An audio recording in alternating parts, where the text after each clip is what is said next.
Okay, well, welcome. We are here to talk about data, one of our favorite topics here at TRG. And thank you all for joining. My name is Eric Nelson.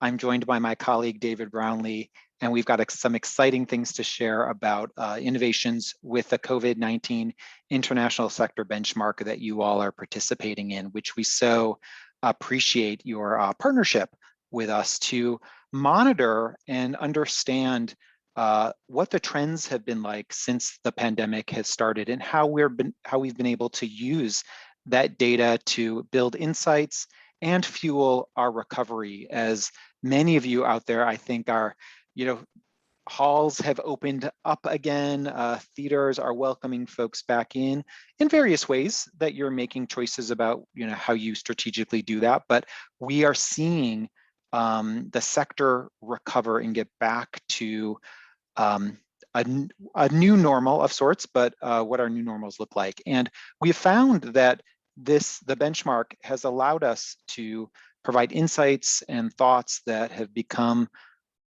the fuel for the foundation of new strategic building. And at TRG, we find that data is that important fuel. So it both illuminates information and it helps to start to tell the stories of where to go next. And we're here to talk about one of those where to go next pieces of the puzzle with the benchmark, which is a new initiative we've started. Some of you should have gotten an email from us today and may have opened it up to take a look at, but essentially it's a narrative that accompanies your data in our benchmark that helps not only show the numbers of where you're at with your comeback and how you compare to others in the benchmark, but also give some further behind the scenes insight about how and how how that data is stacking up compared to others in a more directive sort of way. So we want to introduce it to you today, talk through how it works, and address any questions that you may have about it. So David, what was the impetus or the start, and where are we so far with this new tool that we have? If you don't mind giving us a little bit of that view and insight behind it. Thanks, Eric. I would echo that in terms of really appreciate everybody coming here today. And also add that your feedback would also be hugely appreciated in any way that we can improve what we're doing. We would love to know. So please do tell us.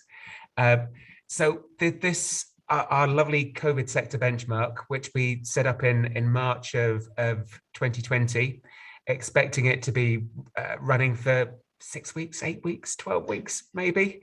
It's still here. It's still been incredibly helpful in terms of giving us insight from well over 400 organizations now across North America and the UK. What we're sharing today it is what we've been using all the way along. It's the feeds from your box offices, which we then are able to aggregate at regional and national level and play back to government in a way that has proved extremely useful, but also to feed back to you to answer the critical question, am I normal? In these really, really weird times, what I'm seeing in my box office, similar to my peers or very different. And where we're at with this is the dashboards are still there. Some of you are still using them on a frequent basis, and we're delighted that they're proving helpful. But we're also really aware about how busy everybody is and overworked they are in terms of the comeback. And so as opposed to expecting you to go away and log in and look through a load of dashboards, what could we do to come back to you proactively on a regular but not over regular basis to give you a picture of where you are and whether you are seeing performance that is normal, or whether you're looking a bit challenged compared to your peers, or whether you're actually in this really strange time performing really well. And David, where, some folks may not know out there where this comes from. I know they have their data feed, but where is this data coming from, and what will they be looking at in this new share that you just described? So the data is coming from CRMs, or their CRM, their ticketing system. A lot of people will know this because they help set things up either pre the pandemic or during the pandemic. So this is a daily feed of data coming from you to us in a secure way. And then in terms of what we're playing back with these monthly emails, is exactly that, getting to the end of the month, giving it a day to make sure that all the data is settled in nicely in terms of feeds, and then coming back to you with three things: a comparison against other venues, a comparison with your own venue for the prior month, and a comparison against your venue, but 2 years ago in 2019, when the world we thought was a bit more normal than it is now. So I'm able to see sort of that, how am I stacking up, especially as many of you might be reopening against that timeline before the pandemic hit, to say, I'm getting volume back, but how does it compare to what I would typically expect during normal times? And that gives a good benchmark back. So this doesn't, what I'm hearing, it's not replacing the dashboards, but is augmenting and giving further insight for folks participating in it. Absolutely, and it may well be that looking at your monthly email, you're then tempted to go back to the dashboards and look in more detail in terms of certain things. We are picking up some really key performance indicators, but only a few of them. And there's so much more depth of detail back in the dashboards if you have time to go and have a look. Oh, great. So I'll be receiving, so all of you out there, you'll be getting this on a monthly basis from us. So you can still log into the benchmark at any moment you want and see the dashboards you're used to seeing, but you'll be getting this additional communication from TRG once a month that says, hey, here's some further insight and perspective on how the data in your dashboards are comparing to those points that you just described. Absolutely. TRG in the US and Canada, and from Purple 7 in the UK and Ireland. Excellent. Can we take a look at it? Can we see what it looks like? Absolutely.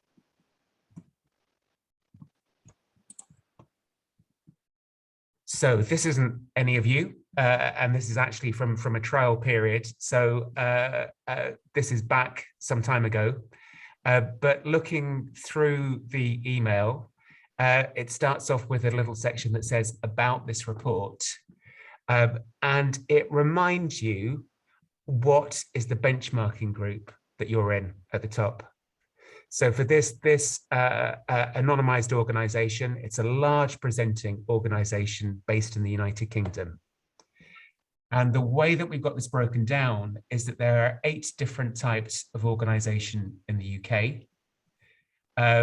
And that's a mixture of presenting houses, producing houses, and also split by scale as well. So this one is a large presenting house, so somewhere with over 1,000 seats that is predominantly presenting. And there are 45 venues like that within our data set.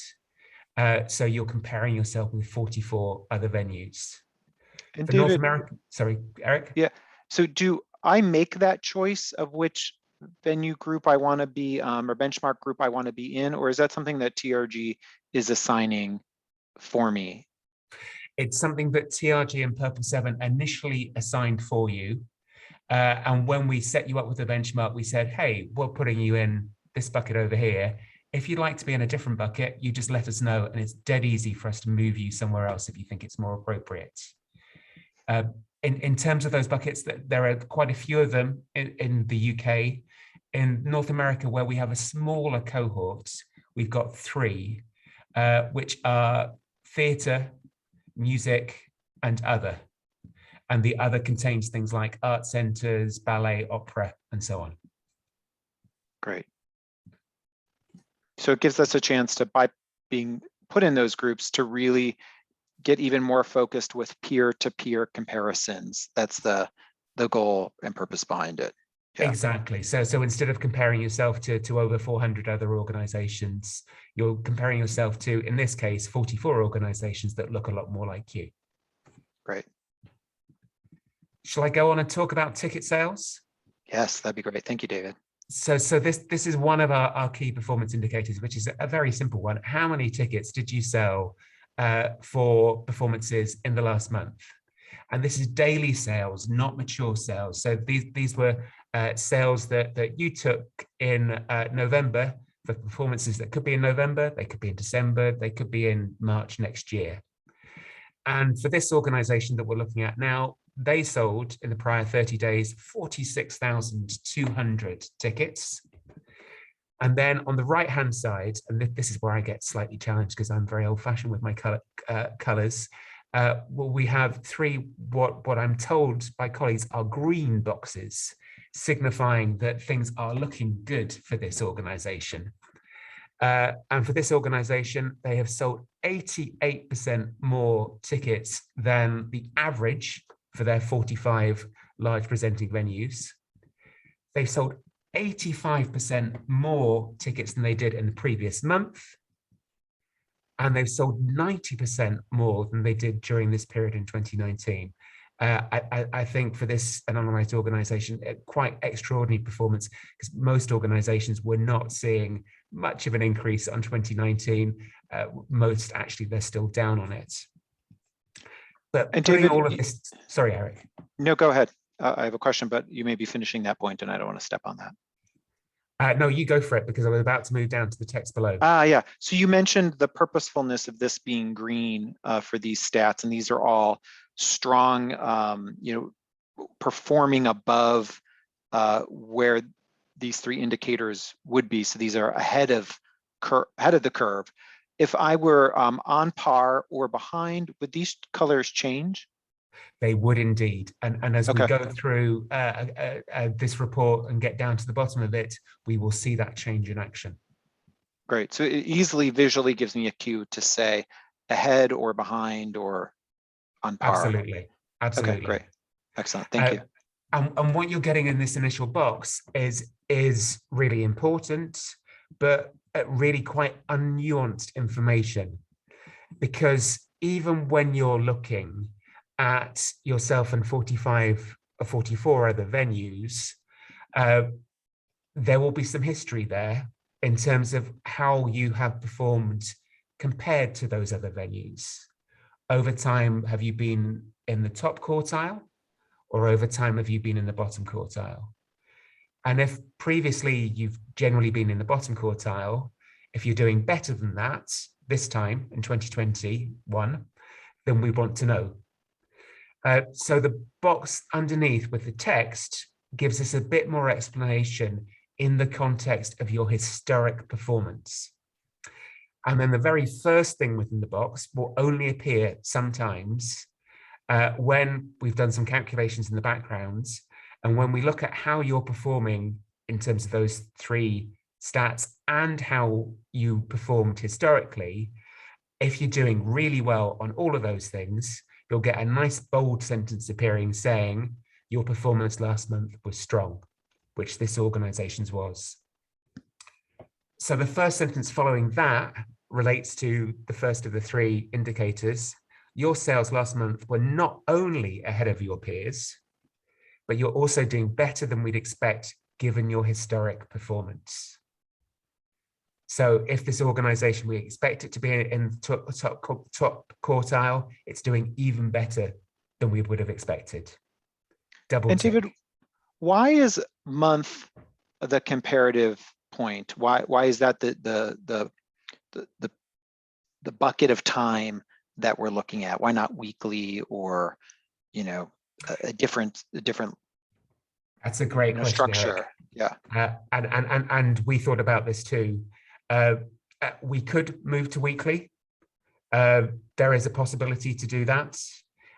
We thought that giving a monthly overview at the moment probably would be the most helpful in terms of giving people time to look at this and reflect and adapt and change their action. Again, this is one of the areas where if there's feedback saying, hey, no, we like this, but we'd like this weekly, absolutely, we could be looking to change the frequency. Great. Well, along those lines, which slightly goes back to the benchmark group question and structure that you described, David, a question came through in the Q&A is there the possibility, it's a good, interesting thing for us to think about, instead of comparative by genre or just, that grouping, could it be by budget size? So organizations of like budget size could be compared to each other. I mean, absolutely, we can split venues in whatever way that is found most helpful by participating organizations. And in the UK, I think now that we have these 7 different benchmark groups, scale and budget does play a part in terms of that segmentation. In North America, it would be lovely if we could get some more organizations into the benchmark and to increase the numbers of different benchmark groups. So at the moment, it's just 3 and it's broken by genre. I agree, it would be nicer to be able to do things with greater granularity, but for that, we could do with some more organizations. Yeah, okay. So along those lines, just to build on that and then we'll keep moving down this sheet is, it's still free to sign up if folks want to join the benchmark. Please recommend that to your colleagues in the sector or other genres that you participate in. So if you're, for example, in the theater world in the US and are a member of TCG, it's a good thing to recommend that other TCG members join. So if you don't mind, help us get the word out so then we can make even more inroads in terms of how we can slice and dice the data for you all. So thanks so much for that question.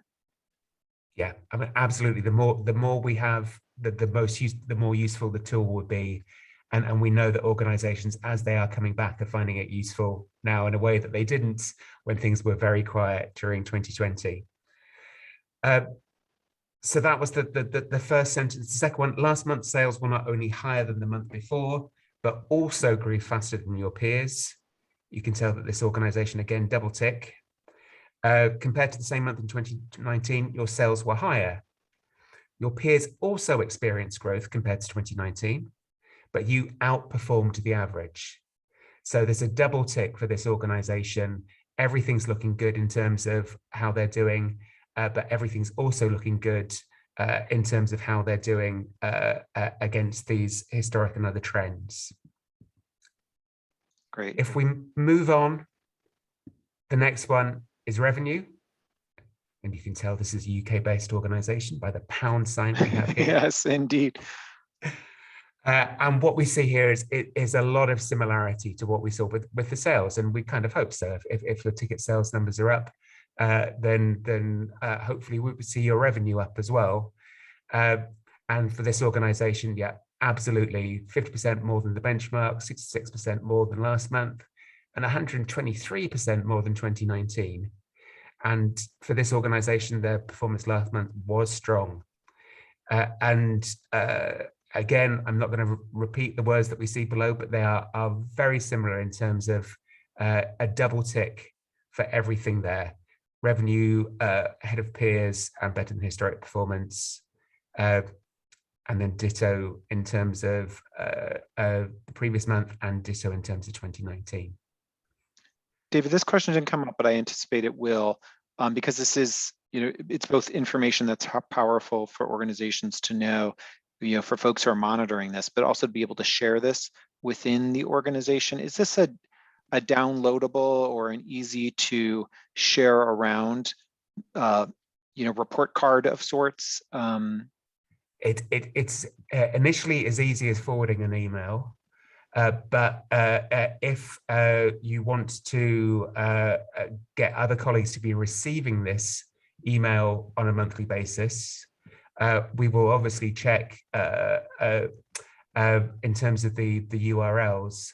But if they could email either hello@trgarts.com or support@purple7.com, we will check to make sure that they were eligible to receive it, and if they can, then we will add them to the email list. Oh, great. And our colleague Gemma has just dropped that into the chat, so easy to access it that way. So great. Thanks, David. Thank you, Gemma. So the last one of these 3 initial KPIs is around average ticket price. And here we go. In my world, that's kind of magenta, but I am told that is a red. So here we have average ticket price over the last 30 days for this participant was £26.71. Compared to their 44 peers, that's 17% less than was being achieved. It's also dropped 10% on the previous month, but is up 18% on the same month in 2019. And you'll see that we haven't then got this lovely bold text saying your performance was strong here, but we do have some explanation of this. And it's saying that actually, while your ATP last month wasn't ahead of your peers, you're still earning more per ticket than we'd expect given your historic performance. So this is an organization that historically has been in the bottom half in terms of ATP for its benchmark. So it's not doing as well, but it's doing better than it has done previously compared to its peers. Compared to the previous month, ATP was on average, was down on average for your peers, but your fall in ATP was greater than the average. So that 10%, am I normal? Nah, you're a bit worse than normal, sadly there. But all your peers are seeing a fall in ATP as well. Compared to 2019, your ATP was higher. Your peers also experienced growth, but you outperformed the average. So in terms of you building on your historic position, you're doing well there. Hence the fact that you get that strange green box there saying that you're doing more for there. And David, just to underline this or underscore this, especially for this metric, this is just for that month period. This isn't collective over the course of a season and whatnot. So this could change dramatically on a month-to-month basis based off of the type of programming one might be doing and things of that nature. It could, but bearing in mind it's advanced ticket sales rather than mature ticket sales. Oh, good to know. Yes, right. Yeah, so it's unlikely to change dramatically from month to month. Normally, at least in the UK, we see ATP drop as we come towards Christmas because there's lots of Christmas product that's family orientated with a lower ticket price. But generally, in the olden days before COVID, ATP remained pretty constant throughout the year when we were looking at advanced sales. Great. And then the final bit of the email is who is booking. And I have to confess that this is in here as a bit of a teaser because it doesn't tell you everything that you would want to know. We have, and you will see on your dashboards, a segmentation approach in terms of customers based on behavior, specifically their degree of loyalty. And there are numerous different segments. There's one for new customers. There's one for people who haven't been for the last 18 months. There's one that's for people who haven't been for the last 3 years. And there are 4 segments for people who have engaged in one way or another in the last 18 months and are not new to the database. So for this organization, what we're seeing is that the biggest group of people who have been purchasing over the last month have been stale customers. So they're people who have purchased previously, but not for at least 18 months.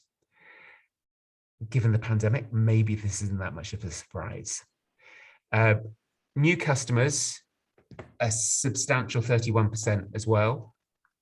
And actives, who we might have expected to be one of the biggest groups in normal times, only 16%, but that still puts them in the top 3 out of those segments. And between those 3 segments, almost 4 out of 5 tickets were sold to those 3 different groups. And David, this just compares the organization. It doesn't compare it back to the group I'm in. Anything. It's right. just giving us top line information for this organization. And if you go into the benchmark, you can do far more in terms of seeing how you're doing compared to previously, and crucially, how you're doing compared to the benchmark. We looked at this long and hard in terms of what we could get into a short, pithy monthly email. And we thought these headlines were probably as good as we could get without layers of complexity that might be a little bit baffling. Excellent. So David, I just want to be respectful of time. We're getting to the bottom of the hour, so appreciate folks joining us. And that email address for questions, it doesn't have to be just about adding new folks into the distribution list, but if there are questions you all have as you're getting used to this, or just about the benchmark in general, as you're thinking about additional training or operationalizing it at your organization, feel free to reach out to us with questions. We are happy to help puzzle through any questions you have, or learnings that you'd like to get to arm yourself to better use the tool and integrate it into your day-to-day work life. And there's a button on the email for feedback as well, Eric. So the easiest thing to do, if you've got the email, click on that. I'm sorry. There's some about feedback that. right there, I think. Absolutely. The delivery is here. Yes, indeed. Excellent. And we will make this video accessible. So Katie, thank you so much for your questions. So we will be sharing this around and posting this video. And keep your eyes open. This is now on its way. You'll be getting this on a monthly basis. And so appreciate you all participating. And we have another minute or so left. So if there's any last question to leave us with, feel free to put this in the chat. But thank you all so much. And here's to continued great recovery for our sector, and we appreciate you all participating in the benchmark with us this way. Thanks, everyone.